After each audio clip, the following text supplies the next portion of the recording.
So last week we did actually have our first load of location domination challenges. They're great, they're an amazing way to get XP. They're not the official overtime challenges, but they're some form of version of overtime challenges. And today I've actually got for you guys the part 2 of location domination challenges and the complete guide, obviously, into how to complete those. Yo guys, what is going on? Bobblez here. Yes, that is right. Location domination part 2 challenges are only around the corner now. I'm excited for these. I love to get the free XP. This is literally the easiest possible way to get XP at the moment. If you want to get a lot of it, complete these challenges is definitely the way to go. So guys, without further ado, if you go on to enjoy this video and find it helpful to you guys when completing the location domination challenges, smash that thumbs up button. Make sure you obviously subscribe to me here on the channel to stay up to date with all of the latest Fortnite news leaks and updates, as well as guide videos like this one. And finally guys, make sure you are indeed using someone's creator code in the Fortnite item shop. And if you do indeed want to help support me that one step further, it is indeed code Bobblez.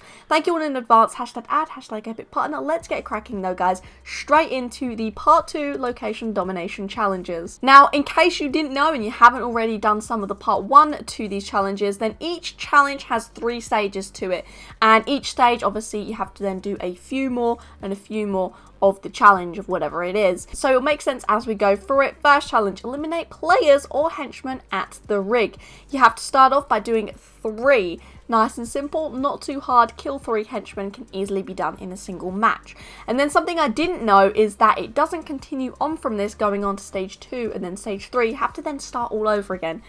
Kind of a tricky one, but let's get cracking. What's stage 2? You have to do it 5 times. And then stage 3 is a total of 10 eliminations. Again, really not that bad. The rig is honestly kind of a quiet area, so this challenge should be fairly simple as long as you don't try and do this as soon as the challenges go live. Then people most likely will be landing there, killing the henchmen, so you have to kill actual people most likely to get this done. Leave it a day or 2 after these challenges go live and you can easily get this one done though. We'll move on to the next challenge guys. Search ammo boxes at sweaty sands. This one really super simple. Stage 1 is only 7 ammo boxes. You can easily do that in a single match, especially if you land tactically. Know your ammo boxes around the local area of whatever house or the hotel that you land at.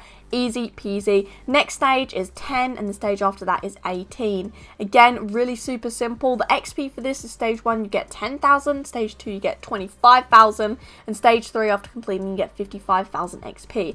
A lot of XP guys. So if you're trying to get that golden peely, this is definitely the method to go for in order to get him as quickly and just get him in general as possible. Moving on to the next challenge guys, another elimination ones, and is eliminate players or henchmen at the shark. Similar to the first one, but this one's at the shark, not the rig. You have to do 3, 5 and 10 through each of the stages. Yeah, nothing really to say except for land there and kill people or henchmen. Henchmen is obviously the go-to because they're a lot easier to kill, but make sure once you've knocked them you actually finish them off, because it makes perfect sense. If you don't, they're not going to die. Obviously doing this in solos as well would be easier in the sense that the players don't get knocked, so you can easily just kill them and then they're dead. You don't have to worry about a teammate coming along and rezzing them. But honestly, this will probably be easier in squads where you've got teammates to help you. And also as well as if you do it in solos, your teammates won't have to get the henchmen as well, so you've got all the henchmen to yourselves. So a little tip, solos is probably a good way to actually get this done. Still obviously very doable and possible in duos and squads though. Next challenge, search chests at Craggy Cliffs. Craggy Cliffs is probably my favourite POI at the moment of time because I can land there, it'd be nice and quiet, I get good loot and could go on to win the game. So this challenge, 7 chests, really not that bad. 7 chests and then it's 10 chests and then it's 18.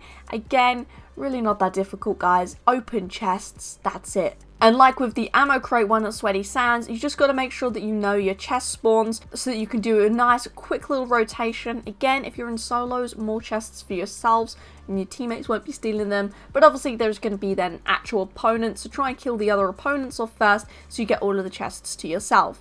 Moving on to the next one, place top 10 after landing at Frenzy Farm. We actually had this one with Dirty Docks in the last set of challenges, and I quite like this one. That's probably one of the only location domination challenges that I've actually that I've had the time to complete. And this one you have to do it once for the first stage, 3 times for the second stage, and 7 times for the third and final stage. Again, really simple. Make sure you're landing there, make sure you're playing safe, and doing this in squads is actually a much easier way to do this because there's obviously more players in an actual squad, so it might look like there's 30 people left, but a matter of fact, you're probably going to be in the top 10. Now, next challenge, collect wood at Weeping Woods. You have to do a total of 500, total of 1500, and then a total of 3000.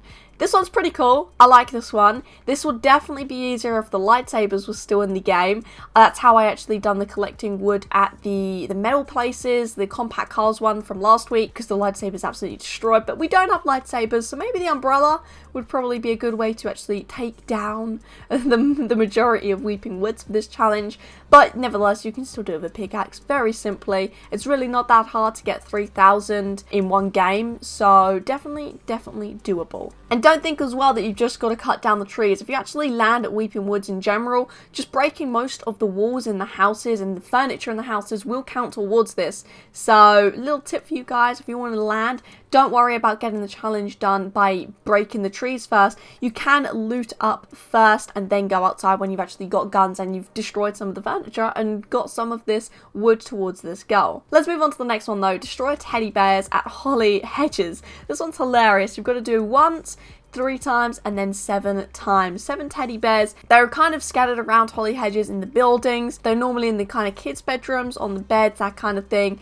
Really not that difficult. When you go through the buildings, you will see them. So just land at Holly Hedges and you 99% will land at a house with the teddy bear in it. Where it will take a few times to actually land there to get this done, it is definitely doable within a few matches. You just got to make sure that 1, your teammates don't steal them all, and you even it out nicely between all of you if you are in squads or duos, and if you're on your own, just go on a rampage, make sure everyone's dead so they don't steal your teddy bears. Next challenge here guys, applies shield or healing at Shantytown or the Orchard. Now Shantytown is actually one of my favourite areas ever. It's probably my go-to arena drop spot, and it's the little area to the west of Slurpy Swamps.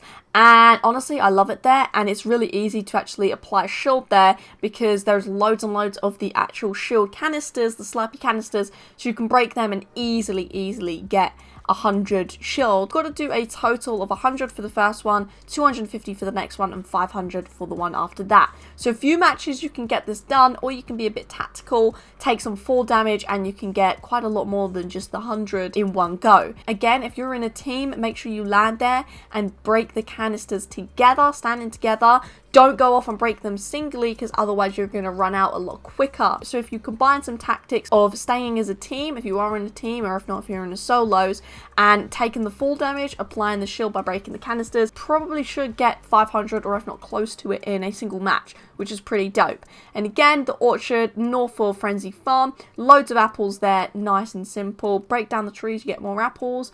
And that's about that for that challenge, guys. Not too difficult. Next challenge is indeed damage players at Salty Springs. Salty is probably one of the easiest places to deal damage to players because it's so highly populated. First stage is 300, second stage is 900 damage, and the final stage is 2,500. Kind of high, but honestly for 55,000 XP, 2,500 damage really isn't too bad. So yeah, not really too much of a guide I can give you to this one except for land at Salty and damage players. Next challenge here guys, the final challenge, catch weapons at Misty Meadows. Now this one you have to catch 1, and then you have to catch 3, and then you have to catch 7. This one's really simple. Catching weapons obviously means in the fishing spots. There's fishing there, and you've just got to harpoon and hopefully get a weapon out of the fishing spots. You can actually get grey pistols and stuff like that, I think, out of the actual water with a fishing rod, not in the fishing spots. But I wouldn't recommend that. I would definitely recommend doing the fishing spots. But yeah, again, 7 times for 7 weapons really isn't too bad. I hope this video has been informative to you guys. That is indeed all of these location dominations part 2 challenges. So if you have enjoyed, make sure you smash that thumbs up button. Make sure you obviously subscribe to me here on the channel to stay up to date with all of the latest Fortnite news, leaks, and updates. And finally guys, make sure you are indeed using someone's creator code. If you want to use mine, is indeed code Bobblez in the Fortnite item shop. Thank you all in advance. Hashtag ad, hashtag code partner. But guys, that is it for today. I hope you all have an amazing rest of your day. Stay safe, and until next time, see ya.